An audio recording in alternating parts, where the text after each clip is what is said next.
नमस्कार मंडळी, बाहेर जाऊन खाण्यापेक्षा घरच्या घरी असा गावरान पद्धतीचा मटण रस्सा एकदा नक्की ट्राय करून बघा। इतका छान होतो ना चवीला, एकदा खाल्ल्यावर तुम्ही चव विसरणार नाही।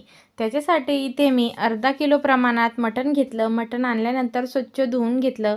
आता मॅरिनेशनसाठी अर्धा चमचा हळद आणि चवीपुरतं मीठ घालून हे चांगलं चोळून बाजूला ठेवून द्यायचं साधारण अर्धा तासासाठी।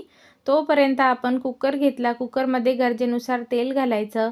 एक मोठा कांदा बारीक चिरून घालायचा। तोपर्यंत आपला मटणसुद्धा छान मॅरिनेट झालेला आहे। अर्धा तास ठेवायचा। वेळ असेल तर 1 ते 2 तास ठेवलं तरी चालेल।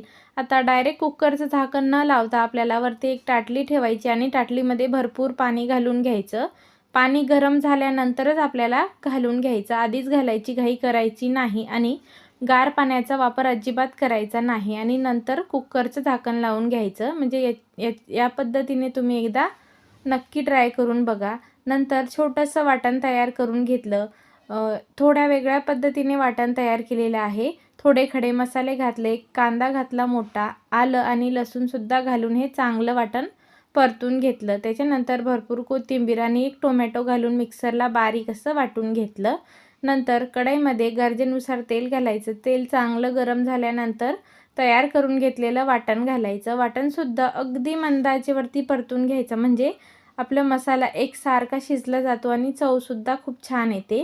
गरजेनुसार सगळी जगभरातील मसाले घालून घ्यायचे आणि नंतर तयार करून घेतलेला मटण अळणी घालून घ्यायचं।